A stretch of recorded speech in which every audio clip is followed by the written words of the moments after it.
Hello reviewers, welcome to my channel Science to Technology. In today's show, Future Friday, we're going to talk about AI's effect on the web and on us. So let's dive right into it. Now be mindful at this point in time, if any Tom, Dick and Harry talks to you and was like AI is a thing of future, no. AI is here. It's not a future anymore, it's here. And tools are now being developed and deployed. And what does that mean? That simply means these two things kind of herald a change. What does that mean? That simply means in simplest terms, these things are becoming common. Like every Tom, Dick and Harry knows Netflix nowadays. It's not like, oh, only young and hip people. No, every Tom, Dick and Harry knows. That's what mass adoption of something means. AI is going there. If these big companies, be it Microsoft, be it Google, starts to do it, that means it's only a matter of weeks before this becomes a normal thing that every Tom, Dick and Harry talks about. That's a very big thing. So at this point in time, AI is not just, it's gonna happen. It happened, it's coming to the market now. It's like it actually came faster than a self-driving car. So that's a real deal here. And at this point in time, feel in this context, it's like it's a movie that shoot is beginning. Because once I was so lucky that I actually saw a movie start event, meaning when a project is greenlit, they kind of do a small event, like it's not very popular events, but generally all movies do that. It's like we're gonna start shooting of this movie. Sometimes they keep it under wraps, but many times they'll announce it, we'll start to it. And 2-3 years from that point, you will have the movie. So same thing is happening with AI. That announcement has hit the market. It's like they're gonna release it and it's coming. And it's gonna happen much sooner than you think. That's my personal guarantee to you. Now, there are a lot of people saying, oh, it's not gonna replace this or that, or it's like, first of all, yes, it will. Now, how I can be so sure about that? Everybody talks about, like specifically creators, like, it will never be creative. No, they will be. Why? We are teaching them to be. Marcus Brownie did a very amazing experiment. It was like, why AI can't take the job. He talks like first 1-2 minutes is like so passionate, so awesome. And then he says like, yeah, this paragraph was written by ChatGPT. So yeah, and here's the deal. Any touch that it does not have, we are teaching it. We are teaching it. It's basically a student that is getting trained by the best of the best, the brightest of the brightest, and somehow we are expecting them not to learn. It's like, dude, no, they're gonna learn. And at the current rate that we are teaching it, it will surpass us quite quickly. And at this point in time, this is another context. Humans are not in uniform spectrum, meaning not everybody is J.K. Rowling, not everybody is Tolkien, not everybody is like, Marcus Brownie, Linus Tech Tips. Majority of people are far below these talented people's capacity, far below. What does that mean? That simply means ChatGPT has already crossed these people. Majority of humanity is below ChatGPT's level. That's the scary part. Like, you think every Tom, Dick and Harry can write a good article same way a ChatGPT can? Like, professionals will tell you, it's like, oh, no, this graph is there. Here's how many students can actually reach that level? The answer is very few. Very, very, very few. And who's training these AIs? Better than us kind of people, meaning top people. And it also has the numbers advantage. Not only is trained by the smartest people, also trained by almost every Tom, Dick and Harry else.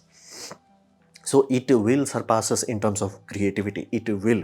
It's a mathematical certainty at this point in time. Speed could be varied, but it will.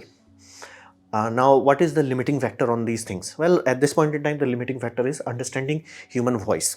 Why you can't just understand human voice? Well, when these sort of AI started to become a mainstream, the thing was that they can read a text, meaning what you are actually saying through the text.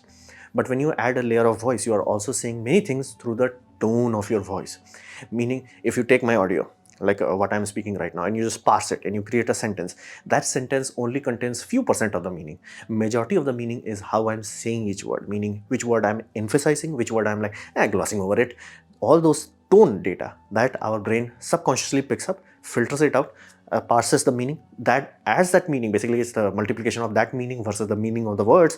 Then you get the real thing. And not to mention, let's not even add sarcasm.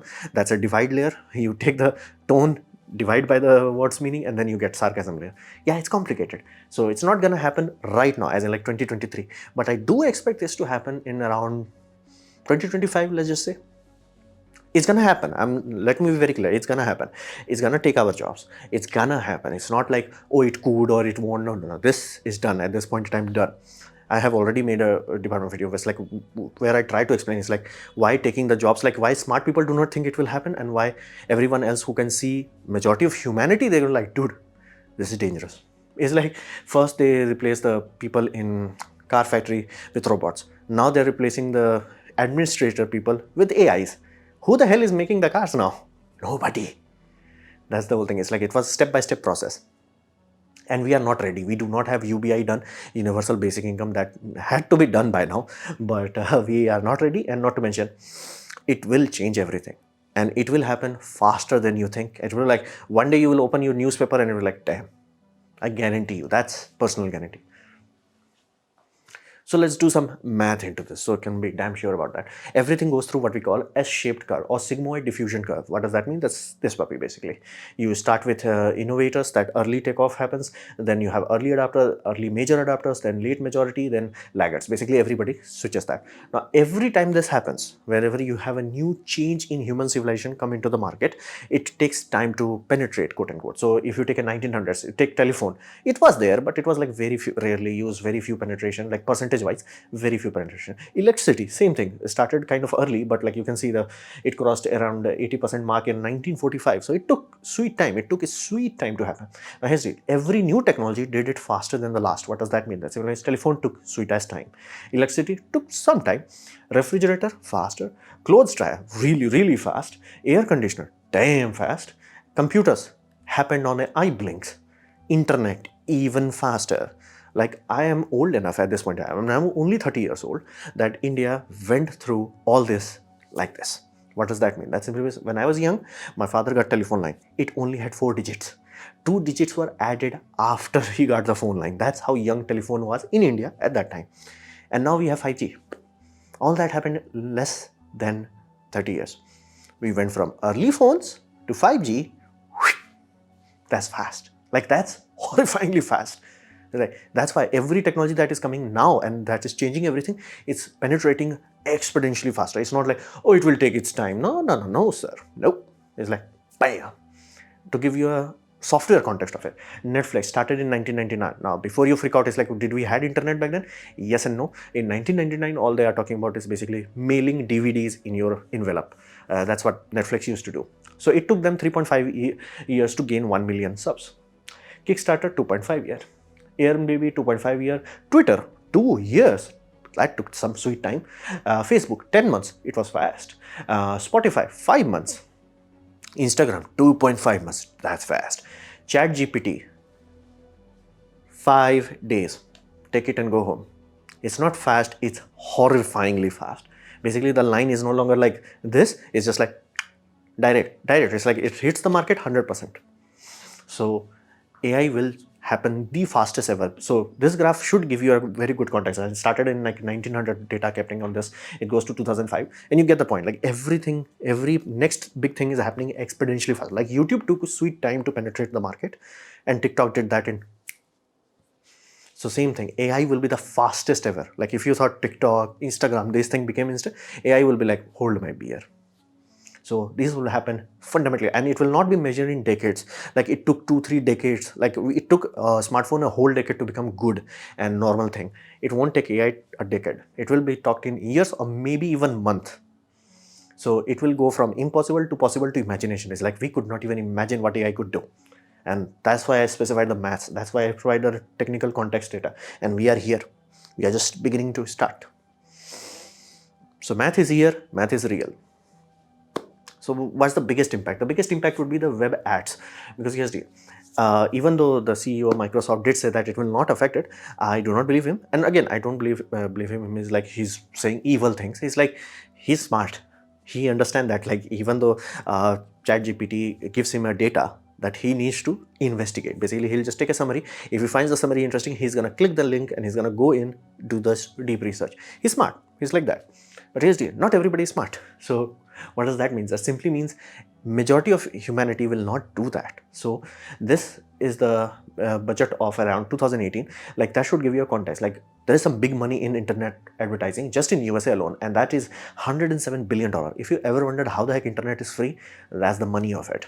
So there's a lot of money going around. Now, if you change that slice, every service that is free right now will become paid, meaning every single service could become paid. You can have like Facebook that you have to pay a monthly, Twitter could you have to pay monthly, you have to pay monthly for everything basically. You will not have free email, Gmail will require my payment and all that jazz. So if this sort of system becomes truly good, where it can truly extract the essence and give it to you, unless you are doing a school report or like, you know, do deep research, which majority of humans don't do, it will directly tank revenues, like directly.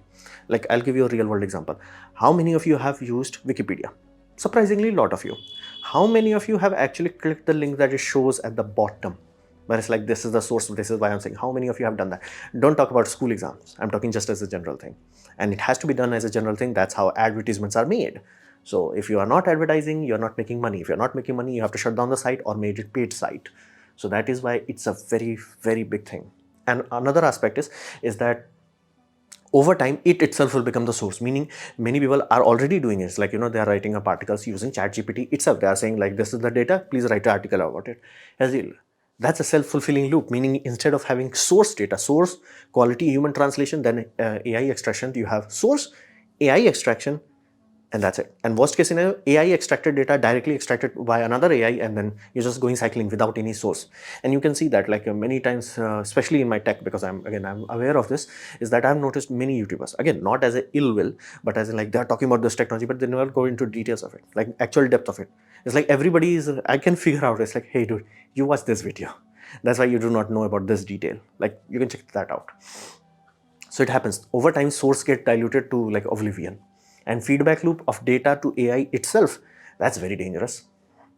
And ad, whether you like it or not, is the reason why internet is the way it is. The fact that it is free, the fact that it allows like people like me to have a channel is because of ads. Like, can we do this without ads? Hell no. No, just no. And that's why there is no competition of YouTube. Like you cannot make it unless you have very, very deep pocket. Be mindful, YouTube went bankrupt. It was sold to Google. So let that sink in. It's almost impossible to do. So ads are here and they have to stay if we want internet to be free and open and accessible to all. Otherwise, even Wikipedia will be like, bro, that's $10 per month. So you have to understand, this is very critical. The fact that these AIs, and be mindful, even if there is a paywall for all these company, this Bing bot or Google bot, all they have to do is pay for it once, because again, they will study it, and because they have perfect memory, they don't have to worry about it. And again, under the law, that will be protected, because it's like, yeah, I paid for this article. Like if my brother pays for any medical research data, he's a doctor. Yeah, again, by law, he is allowed to, like, yeah, you paid for it, you get that data. That's the whole point of a book. Now you have a book. Again, this AI can be like, oh, you have paywall. Here's the money. Shut up. Give me all your data. Bye-bye. Bye-bye. Bye-bye. I have all the data. So this is a very critical thing. Like how the heck ads will be integrated in the future. It's a very critical thing. It will change. It will change very drastically, and hundreds of billions of dollars are on the line. I'm just talking about US, and that's also 2018. By 2022, the number is much bigger. And not to mention global, web marketing is huge. So that will be affected, like drastically, overnight kind of change will happen. Then we come to the most horrifying part, trust. Now, trust is, you have to understand, every news and blog had a source. For example, if you read a blog post of like, hey, there is a retro reflector on the moon that was put there on Apollo mission that allows Earth scientists to fire laser beam in a specific spot on the moon that reflects the laser beam, and using the timing mathematics, you can figure out how far moon is, and you can see its orbits like with very high accuracy, where it's like, coming closer, going far, coming closer, like this oscillation is there in the orbit. You can measure it. Here's the deal. Where did that data come from? That data came from the source. Source is NASA here. So all the data that you see around, everything, like even if I'm talking about like a drilling machine that is allowing us to drill almost few kilometers underground, where that data came from? That data came from MIT. So there's always a source. But here's the deal. How the heck news channel make money? They don't make money via facts or news. This is very odd for many people. It's like, news channel I have under no obligation to give you the truth or give you the news. They are under no obligation of that. They are under the only obligation is that to sell you ads. Why? Again, stock market. By law, they are required to make the money of their stockholders grow. So fundamentally, they are limited by that logic itself. Again, it's by law. So if you ever wonder why that company goes from like a good ethical companies to like corrupt, that's why it happens. It's required by the law.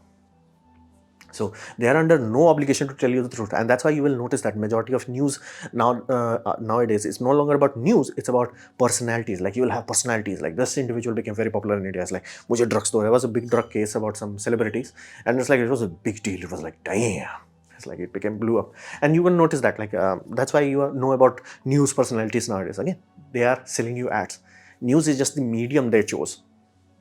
So, and AI also suffers from the same logic that humans does. It's like, if garbage in, garbage out. Meaning you can trick a professor into telling something wrong. And it's not tricking as in like, oh, that professor is dumb. No, it's just human fact. And like, if you feed wrong data, you get wrong data out of it. For example, these people will say hydrogen is the best fuel. It's like 130 megajoule per kilogram. That's awesome. That's like 3 times more than diesel. It's just like, unless you have the context, you will not know that's a garbage data. That's a useless data. Hydrogen is the lightest element. 1 kilogram of hydrogen does not exist. Like, balloon would be size of like a football field to have 1 kilogram. Like, you carry it. How do you carry it? Like, best carrying method is liquid hydrogen. That's why you use it in rockets or jet plane that people are trying to do. At that point in time, that it only has 8 megajoule compared to 32 megajoule per liter. That's why. Fact was there, but they put garbage data in, people got garbage data out, and everybody started pretending that it works. Happened with Hyperloop, happened with Solar Roadway, happened with Theranos, happened with Hydrogen Truck. So be mindful, garbage in, garbage out. And all this AI will do is talk about it so confidently with such a polish that you'll believe it.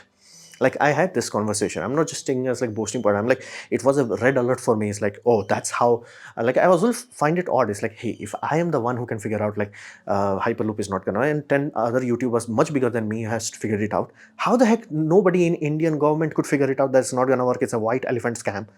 But again, they burnt money on it. Hundreds of crores of boatload of money was burnt on it. And now they are like, shh, we never did it. It's like, dude, you burnt taxpayer money. You just took the money and it's like, you did it. How the heck that happened?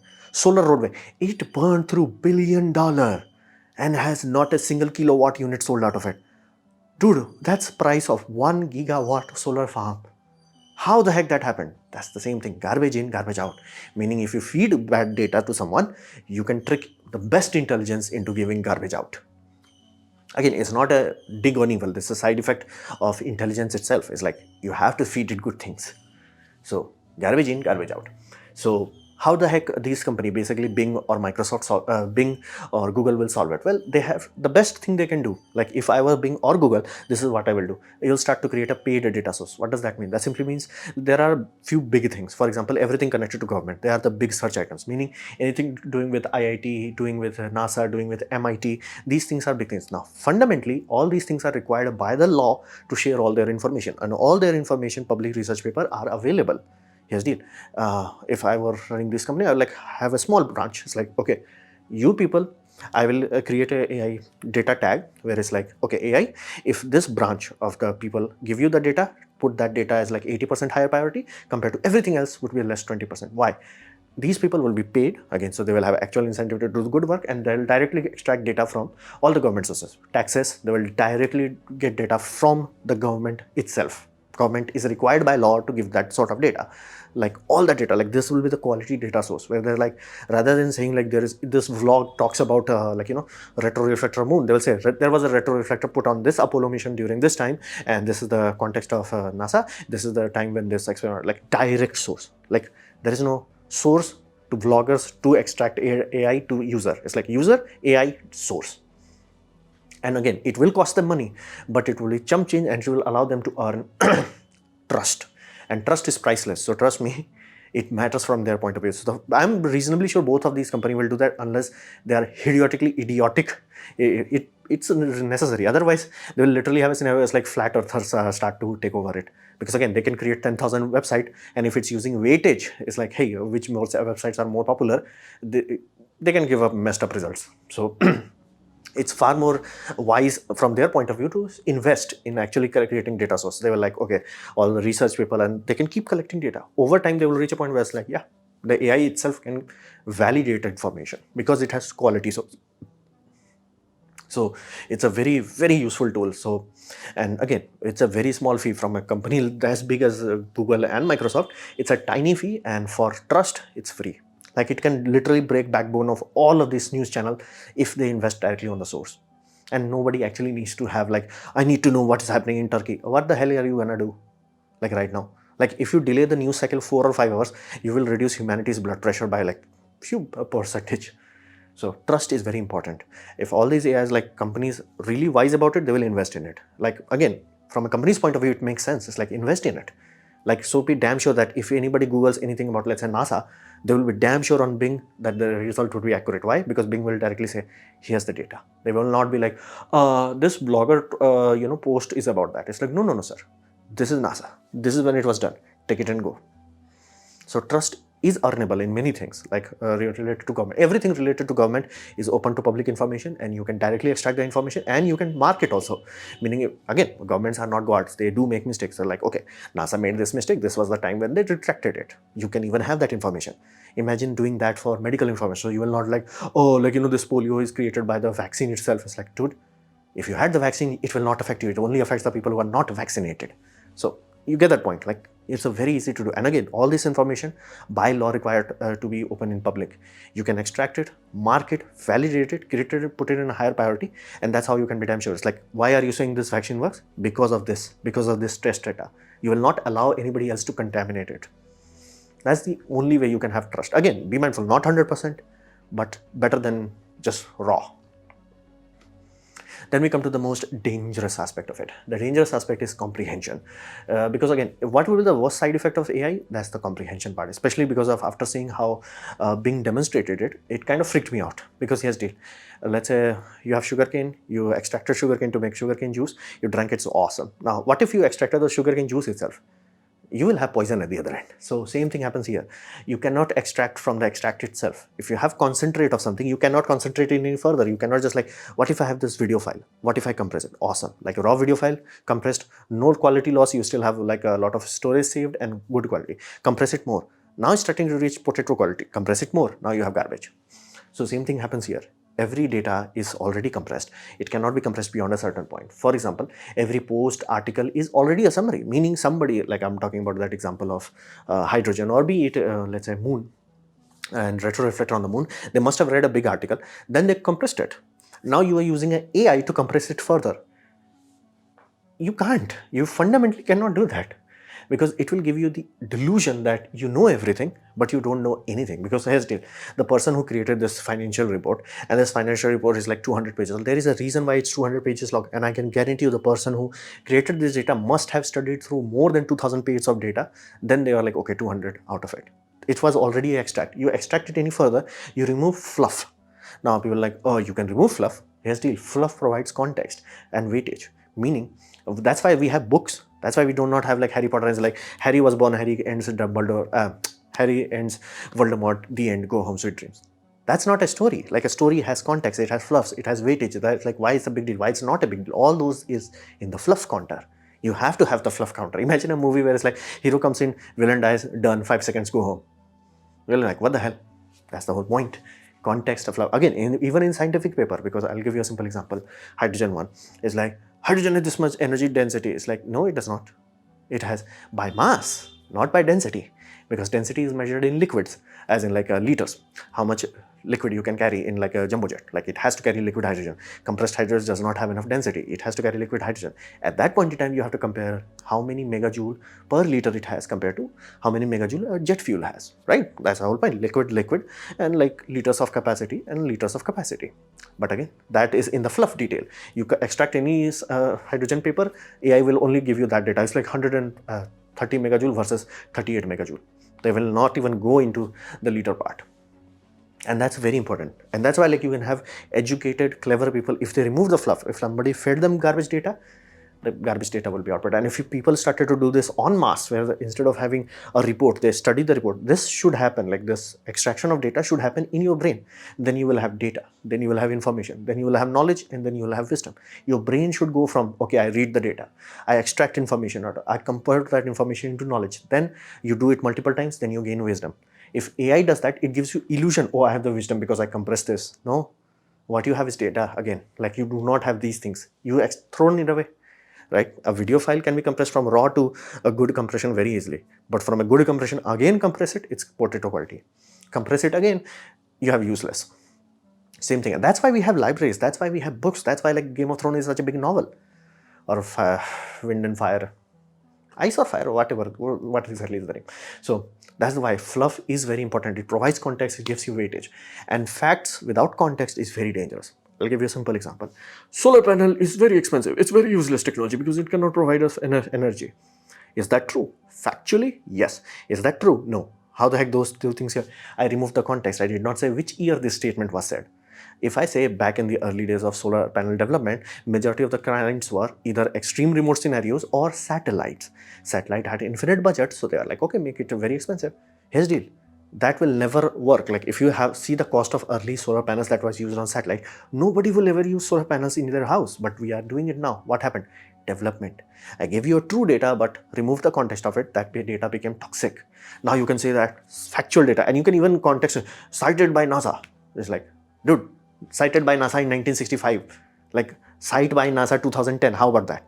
How about don't even come to 2020? How about just 2010? You see, facts without context is very dangerous. Fact, it has so many megajoules per kilogram. Detail, context is the lightest element. It does not have density. You have to compress it or liquefy it. At that point in time, you measure it in liquids, as in like liters. And that point in time is like, oh, it does not have anything. That's the whole point. And we figured it out in 1978. So another thing is that if you do a lot of this, especially children, especially the young generation, they will have illusion of knowledge. Oh yeah, I read this book. It's like, no, you did not read the book, you just extracted it. And you can pass a test maybe, but you do not have the essence of it. You do not have the data, information, knowledge and wisdom levels. You just have this data. You just memorize the data. You're like, oh, okay, now I can write about it. So you do not have the sense. Like, you just have a perception of knowledge rather than actual knowledge. And that's very dangerous. Like, I respect Donald Trump, but holy damn, this guy is dangerous for renewable energy. Like, he is dangerous. He's like, there is wind turbine, he has fumes. It's like, if he was talking about the fact that we did not recycle wind farm, he could have said that. But again, he twisted it. It's like, it's so expensive, it does not make sense. No, it was expensive in the early days. Now it's cheaper than coal power plant. It's cheaper than gas power plants. That's why every European country is investing on it. It's cheaper. It makes financial sense to do that. And be mindful, in 2022, wind farm and solar farm produced more energy than coal and gas. And again, they had coal tick up again simply because they were worried if Russia cut off the gas, they had to go back to coal. So they were like, restarted the coal of plants. Even then, wind did that. So that's the whole point. I will give you factual data, but remove the context of it, it becomes toxic. It's a very, very dangerous problem. So illusion of knowledge without wisdom is dangerous. So this was my presentation on basically AI's effect on the web and on us. Hopefully you have liked it, learned from it. In that case, please click the like button, share it amongst a friend. If you didn't like it, didn't enjoy it, I urge you to press dislike, press it twice to show my extra disappointment. Please leave a comment because I do try to reply to all of them. Subscribe, press the bell icon if you're free, and as always, thanks for watching.